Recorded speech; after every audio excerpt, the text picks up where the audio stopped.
Gostaria de renovar, pessoal, os nossos agradecimentos, os nossos parabéns à doutora Ana, à doutora Cláudia. Muito produtivo, muito rico as exposições. E quanto a mim, na humildade, eu vou tentar trazer uma visão panorâmica, compartilhar com os colegas do que acontece na Defensoria na atuação nesse tema. Os colegas estão aqui, não vão me deixar mentir se eu começar a falar muita borracha. E também eu gostaria, hoje eu tive a oportunidade de estar aqui presente na fala da doutora Fernanda Tartucci, e eu tive a oportunidade também de compartilhar algumas das angústias, doutora. E eu gostaria até de repetir, são angústias da nossa atuação nesse tema. Um primeiro ponto que eu gostaria, para iniciar aqui, vou ser bem breve, gente, porque eu quero, na verdade, ouvi-los, né, para a gente possibilitar aqui o debate. O primeiro ponto que o CPC reforça essa mudança paradigmática. Muitos de nós, quando fizemos a faculdade, nós fomos forjados para o litígio, né? A gente tinha comemorava quando tinha sentença de procedência. Os assistidos muitas vezes nem participavam daquele processo decisório e a gente estava lá comemorando a sentença que, na maioria das vezes, inefetiva, impositiva e tudo mais. Então, agora, o novo código é uma oportunidade para impulsionar essa mudança paradigmática de atuação. Nós temos um papel muito grande na construção desse contradiscurso na atuação no judiciário. Eu concordo plenamente com a doutora Ana, eu acho que esse tema, se tivesse fora do Poder Judiciário, seria melhor, e que é o que eu gostaria de iniciar. O advento dessa nova codificação pode ser uma oportunidade para a gente construir um elemento que inexiste na Defensoria de São Paulo, que é a política institucional da atuação da Defensoria nesse tema. A Comissão de Estudos Interdisciplinares, que é uma comissão, doutora, que compõe por defensores públicos, psicólogos, assistentes sociais, sociólogos, fez um robusto estudo sobre como a Defensoria tem que atuar na solução consensual de conflitos. Isso está hoje na assessoria civil, na Defensoria Pública Geral. Isso provavelmente vem para o Conselho. A carreira vai opinar para a gente construir. A Defensoria é jovem, nós estamos ainda verificando qual o nosso papel na solução consensual de conflitos. E até lá o que acontece? Enquanto isso não é construído, enquanto isso não é debatido na carreira, o que nós estamos assistindo desde 2007, desde 2008, cada unidade da Defensoria ao longo do Estado vem fazendo a sua forma de solução consensual de conflitos. Então, nós não temos um padrão institucional. Cada unidade faz de um jeito. Eu gostaria aqui de exemplificar. Tem unidades que as partes chegam até a triagem e a mediação ocorre ali, naquele atropelo, naquele volume imenso de casos. Será que a escuta é qualificada nesses casos? E depois você tem que remendar alguma coisa que você sabe que não vai passar para o judiciário homologar, como é que você vai chamar essas partes? A gente sabe que muitas vezes, na prática, a convocação por carta ou por telefone, você diz, não vou mais aí. Então, aquela oportunidade era preciosa e, de repente, ela se perdeu. Um outro ponto, tem algumas unidades que jogam toda a conciliação para o CAM. O CAM, que é o nosso centro de atendimento multidisciplinar, composto por psicólogos e assistentes sociais, eles vão fazer o acordo, mas e se o usuário do serviço tiver dúvidas jurídicas?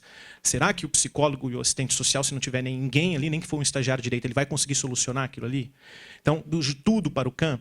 Então, outras unidades não, já tem um setor estruturado, abre-se uma demanda com uma DI, vai para esse setor de conciliação, e o que acontece? As partes são convocadas, você tem uma escuta qualificada, você até pondera se é o caso de unir ou não essas pessoas, como as doutoras disseram, não é todo caso que dá para fazer mediação, então tem que fazer essa triagem. O fato é, enquanto não houver essa política institucional, então gostaria de... Esse é o ponto, nós não temos, a gente fica um pouco receoso, como iremos caminhar nesse tema? Uma outra questão, eu fico bem animado, doutora Cláudia, quando a senhora fala que é possível um negócio processual com a fazenda pública. E também essa diretriz do Código, de repente, parar o processo na justiça e vamos fazer sucessivos encontros para tentar a solução consensual fora do judiciário, eu fico me perguntando, isso é uma valorização do papel do defensor público, como aquela expressão que muita gente gosta de colocar nos livros e que eu fico com certo receio se a gente está conseguindo concretizar isso ou não, que é um agente público, um agente político de transformação social. Porque a atuação do defensor, conforme está nas nossas leis, nas nossas atribuições, ela transcende a conciliação e a mediação. O defensor tendo um papel efetivo de conduzir um diálogo com secretarias, com o poder público, para a efetivação de políticas públicas. Então, não é somente aqueles casos de mediação e de conciliação tradicionais. Penso aqui, por exemplo, para dar um exemplo, os casos de medicamentos, acesso a a prótese, cirurgia. Quantas e quantas vezes, após o defensor sair um pouco do judiciário, só utilizar o judiciário eventualmente para fins de homologação, e ele conduz reuniões sucessivas com o poder público, ou antes dessas reuniões, como uma estratégia, faz audiência pública, move a sociedade em um determinado local e consegue um fluxo administrativo. Eu dou o exemplo de Araraquara, São Carlos, cerca de 70% da demanda de medicamentos, você tinha solução extrajudicial. Mas após uma atuação da Defensoria Pública, no sentido de retirar muitas das coisas do Poder Judiciário para tentar um papel mais de proatividade, de criatividade para a construção consensual de conflitos com a Fazenda Pública. Então, o novo Código vem com esse espírito no sentido de valorizar, muitas vezes, a atuação extrajudicial. Por isso que eu concordo plenamente com a doutora. Por que está ali no Judiciário, o Judiciário chancelar? Esse seria um primeiro ponto para a gente discutir. O artigo 165 da nova codificação fala dos centros judiciários, hoje o Sejus, que é uma realidade. O pouco que a Defensoria desenhou em termos de atuação institucional sobre esse tema está condensado, né, a proposta que hoje está na assessoria civil, numa cartilha que está no site da Defensoria, na parte lá do CAN, que é mais ou menos o seguinte. Chegam pelo menos 3 níveis de conflitos na Defensoria. O primeiro, as partes comparecem voluntariamente e elas dizem previamente que já estão tudo acertado, guarda, visitas, alimentos, estou falando aqui em demandas de família. Então é um caso que você não precisa atuar tanto na mediação e na conciliação. Parece que está pronto, ele só precisa da homologação, da ratificação. Isso pode ser feito pela Defensoria, pode ser feito pelo Sejusc. Então, nas unidades da Defensoria, que contam com o auxílio, né, colateral do Sejusc, a gente poderia fazer esse encaminhamento e preservar a nossa força, a nossa capacidade de estrutural para focar nos casos que o Sejusc não poderia atuar com essa gama, porque lá eles não vão ter tantos profissionais multidisciplinares. E a Defensoria poderia fazer um trabalho, por exemplo, com muito mais foco em casos de alienação parental, né, paternidade irresponsável, no sentido da conscientização sobre os direitos. O CAN, junto com os defensores, numa atuação multi e interdisciplinar. Um outro ponto. O código, no 694 e no 696, ele fala das sucessivas sessões até tornar maduro o acordo. Esse é um dilema que a Defensoria tem, porque muitas vezes a gente faz uma sessão, viu que não tem jeito, já judicializa. Quando, na verdade, se você gasta o tempo na oitiva qualificada, na abordagem dos elementos psicossociais, para o caso tornar maduro, para quando chegar no jurídico a gente conseguir fazer a homologação, a gente impede as sucessivas ações revisionais. Infelizmente é uma realidade. Tem alguns casos lá que eu estou na 4ª ação revisional de visitas. E eu chego na audiência judicial, é muito fácil de conseguir o acordo, mas ele não é efetivamente cumprido, porque tanto o judiciário quanto a Defensoria, na pressa, lá em Araraquara, é 15 minutos a audiência de conciliação. 15 minutos. Você resolve muitos processos, mas você dificilmente ataca a causa. E isso se repete na justiça, se repete na Defensoria e não tem fim. Então, a Defensoria precisava de contar com uma estrutura que viabilizasse as sucessivas sessões até conseguir abordar o problema, de fato, né? Um outro ponto. Nós percebemos também ao longo dos anos que antigamente a gente fazia o acordo e falava, na hora que homologar o judiciário, a gente envia tudo por correspondência. As pessoas depois, quando voltavam para as revisionais, elas não vinham munidas dos documentos. Então, simbolicamente, como a senhora bem apontou, é essencial ser reduzido a termo. E a pessoa já aproveitar aquela presença e já sair com o título extrajudicial que a gente estava falando agora há pouco. E depois, eventualmente, a ratificação, aí sim, envia. Depois você consegue resgatar esse documento com muito mais facilidade. Mas na presença pessoal das partes, é importantíssimo que elas saiam de lá com papel, porque isso, simbolicamente, a pessoa leva aquele papel. Eu vou cumprir, eu assinei perante uma autoridade, e isso tem um efeito, principalmente com o perfil das pessoas que nos buscam. E, por último, eu gostaria de colocar alguns tópicos sobre capacitação, metodologia, enfim. Eu acho que, enquanto a gente não tem essa política definida, nós também vamos patinar na capacitação de quem faz isso hoje na Defensoria. Então, por exemplo, a apresentação, na hora que você vai iniciar a sessão, seja no Judiciário, seja na Defensoria, isso tem toda uma técnica, todo um cuidado. A gente percebe muitas vezes as pessoas romanticamente, olha, nós estamos aqui reunidos para vocês verem o que é de bom. Você fala, poxa, isso na prática não resolve. Então, a hora de apresentar, de colocar os limites, como que vai ser conduzido aquele diálogo, que é muito sensível, isso tem que ser feito por quem é minimamente capacitado.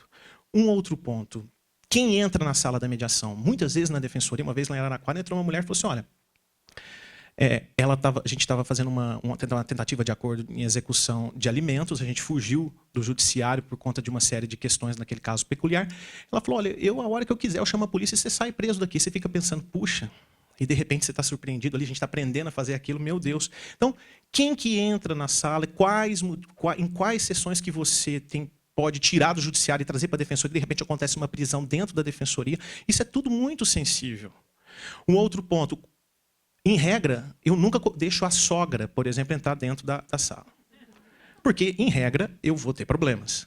Mas e quantas oportunidades que, vendo as peculiaridades daquele caso concreto, era uma sogra que ficava com a criança, que ela sabia da dinâmica dos dois, e depois de ouvir as partes com tempo, com qualidade, você percebe que se você convidar aquela parte para participar daquela sessão, vai viabilizar o acordo de visitas. Então, a riqueza de casos concretos até é um elemento que dificulta a construção da política, mas ela tem que ser prevista minimamente, até para você se sentir amparado. Não, eu coloquei até mais pessoas lá, porque naquele caso se justificava. Enfim, isso precisa ser debatido, né, na instituição. Um outro ponto que eu gostaria também de trazer uma reflexão. O artigo 166, né, da nova codificação, traz os princípios da conciliação, da mediação. E dentre eles eu gostaria de destacar a independência, a autonomia da vontade, a decisão informada. Eu penso que aqui, gente, há uma íntima correlação com uma atuação que a defensoria precisa fazer, que é a educação em direitos. Porque percebam, se a pessoa desconhece os seus direitos, se ela não tem acesso ao conhecimento dos direitos, como é que ela vai defender e promover aquilo que ela desconhece? Então, para ela ter, de fato, uma autonomia na hora de dizer concordo ou não concordo, tem um pressuposto. Que o pressuposto ela tem que conhecer minimamente o que está colocado ali na mesa. Então, se a defensoria, ambas as partes chegam até a defensoria, eu preciso de fazer aqui um acordo, papapá, e o defensor está presidindo aquela sessão de conciliação, e de repente você percebe que é o que eu vivenciei, né? A gente estava hoje à tarde, eu vou até repetir o que eu disse, né? Peço desculpas. Lá em Araraquara, muitas vezes eu trabalhava com uma realidade. Imagine aqui um caso de união, ação de reconhecimento de solução de união estável, a gente é buscado por uma mulher, e ela diz, olha, eu morei muito tempo na zona rural, o meu marido sempre saía para trabalhar, só que agora ele arrumou uma companheira mais jovem, me expulsou de casa, eu estou na casa de uma amiga, eu não tenho nada. Ah, mas você acha que dá para fazer uma mediação? Dá, se convidar ele vem, eu estou numa situação de desespero, estou desamparado, eu preciso de uma mediação. Vem a pessoa até a defensoria, você ouve ambas as partes, e você percebe que por toda aquela construção, aquela dinâmica familiar, a mulher é uma coitada, ela acha que por ela ter vivido demasiado e sempre era o marido, né, o companheiro que saía para trabalhar, ela não tem direito a nada. E você ali no papel de mediador, escutando, quieto, e ali você, quando começam as propostas, e ele vem com aquelas posições draconianas, dizendo, não, eu vou te pagar só R$100. Não, aqueles bens você sabe, foi tudo eu que comprei, e ela concordando. Então, essa é a angústia, doutora. A gente escutar aquilo passivamente e ela concorda porque ela desconhece previamente quais são seus direitos. Ah, mas se ela tivesse com advogado, e se ele tivesse com advogado e você no papel de mediação, é outra história. Sim, mas a realidade nossa é que chega lá na defensoria, nós temos que abrir um processo interno, um PA, processo administrativo, e a partir do momento que abre esse processo administrativo, eu tenho que resolver. Não tem como eu passar para um advogado, porque eu não sou autorizado para isso. Então eu tenho o caminho da judicialização, que é o mais fácil. É o mais fácil, gente, eu jogo lá para o judiciário e vamos ver o que dá. Mas eu não consigo, porque tem muitos casos que a gente vai conseguir mediante essa construção do olha, seus direitos, seus deveres, seus direitos, seus deveres para ambas as partes, uma posição de empoderamento dessa mulher, e depois conseguir um acordo com construção, com concessões mútuas, com um trabalho. Agora, o problema é quando você não consegue fazer esse acordo lá no âmbito da defensoria. Porque aí você vai ter que judicializar a questão, você que participou dessa mediação. Olha a angústia. E aí, como é que eu vou fazer? E o que eu já vi acontecer em algumas unidades, as pessoas falam para o psicólogo, fala também para o defensor público, às vezes isso é utilizado indevidamente na petição inicial. E aí, a longo prazo, naquela cidade, eles vão pensar, eu não vou falar com o psicólogo da defensoria, nem com o defensor, ele usa depois aquilo na petição inicial, e depois como é que eu vou desconstruir isso no judiciário? Então, o defensor, a partir do momento que ele faz a mediação, se contamina, esse papel da imparcialidade é um dilema, né? A nossa atuação, hoje com a Fernanda, ela falava assim, vocês são os negociadores, né? Eu estava também falando, o nosso papel é completamente sui generis. Nós temos elementos de conciliação, porque a gente dá sugestões, a gente faz esse trabalho prévio de amparar minimamente para a pessoa, pelo menos com o mínimo de empoderamento, participar dessas sessões, mas também temos papel de mediadores. Por quê? Na definição do código, no parágrafo 3º do 65, ele disse que o mediador tem que ter contato prévio com as partes. Agora, vou dar um exemplo concreto no meu lá, doutor. É só eu e mais um colega de família. Eu, inclusive, hoje estou aqui, ele está lá. Fecha a porta. Em Araraquara, as pessoas que querem direito de família vai cair com o Leonardo comigo. E aí o que acontece? Quando está na terceira ação revisional de visitas, eles já até me chamam para tomar um café, já virei íntimo deles. A sessão de conciliação ali presidida por gente, você tem esse vínculo. Inclusive, isso até te municia para você saber aonde que tem ali que o ponto não está fechando.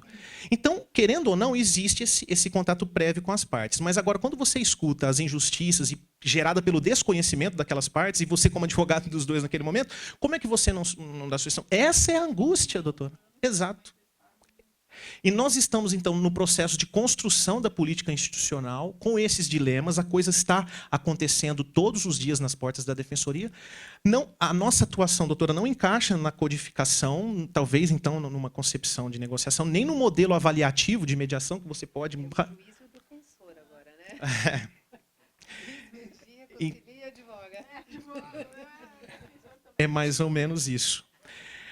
Então ficam esses dilemas porque nós estamos com a batata quente, essas pessoas que nos buscam não têm condição de contratar um advogado, se a gente for nomear toda vez para os advogados conveniados fazerem, nós temos um problema orçamentário, nós temos muitas vezes também problemas políticos em fazer tudo isso. No entanto, eu acho que a defensoria, fazer mediação, eu acho uma das coisas mais... Até hoje eu não saí do direito de família porque eu amo fazer. E eu adoro. Eu escrevi sobre... Minha dissertação foi Educação em Direitos, porque eu acho que se tem alguma coisa que a Defensoria pode fazer para modificar alguma coisa em termos de transformação social, é educação em direitos. E, aliás, evita a judicialização de muita coisa, evita chegar até na Defensoria, porque você trabalha com a autonomia, aí sim a autonomia do indivíduo para ele tomar decisões, você trabalha com o empoderamento dos setores mais vulneráveis. Agora, a partir do momento que você naufraga na tentativa do acordo e tem que judicializar, hoje nós temos que judicializar, eu não posso arquivar meu PA ou mandar para o convênio. Aí eu fico mal, porque, eu não uso na petição inicial, mas enquanto não houver uma normativa interna que impeça, e se alguém usar? E o dano? Deixa eu te fazer uma pergunta. Lá não tem Sejusc em Araraquara? Tem. E não tem a possibilidade de você participar auxiliando a parte como advogado dela, ao invés de na figura de mediador? Tem um trabalho embrionário que é muito bacana, a gente estava falando hoje sobre Limeira, que a Defensoria tem uma atuação muito diferente, porque, em regra, como é que é a relação da Defensoria com o Sejusc? Encaminha e lava as mãos, aí se voltar, aí a gente judicializa. Em Limeira tem uma defensora pública que ela participa efetivamente dos acordos e o índice foi muito bom. E ela participa como advogada da parte, não como mediadora? Como advogada. Na verdade, muitas vezes também ela auxilia quando ambos não têm advogado. Ela faz um trabalho de instrução para os dois. Eu acho que esse também é o diferencial. Agora, se uma parte vai sem advogado e a outra vai com advogado, ela entra. Se os dois estão sem, ela pode fazer um trabalho complementar de mediação em auxílio aos conciliadores do judiciário. Porque aí resolveria esse a imparcialidade. Esse problema, pode falar o que você quiser, não vou usar depois na petição, porque exatamente. Aliás, eu vou usar, mas eu estou na qualidade de advogado, não de mediador, exatamente. Né? É outra questão. Exatamente. Uma outra coisa que me preocupa hoje, o novo código, ele obriga que ambas as partes compareçam na audiência com advogados.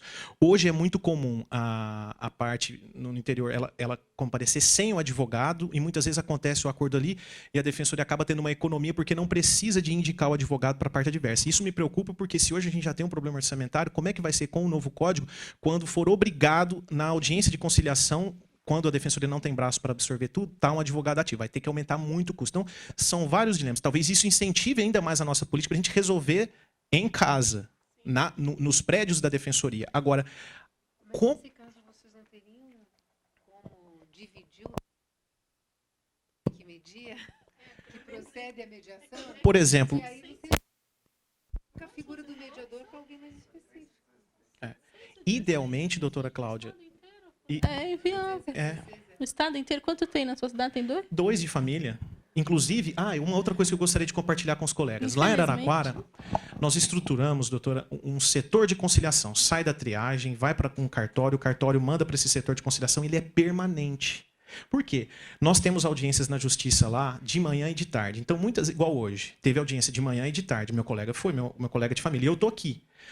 Teve 3 de manhã e 3 à tarde. Porque houve uma construção, colegas, lá, que quando os 2 de família estão fora da unidade, o setor não para.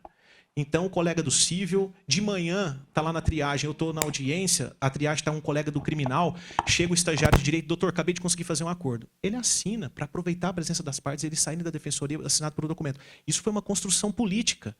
Agora, eu não sei se a gente consegue replicar esse modelo de atuação da defensoria em outras unidades. Sinceramente, eu não sei. Pano para manga, nós vamos ter que debruçar sobre esse assunto que é importante, não dá para adiar. E, por fim, uma questão de metodologia. Eu gostaria de compartilhar com os colegas, quando eu estava aqui em São Paulo, na hora de você fazer a mediação ali, presidindo a sessão, a barreira da linguagem.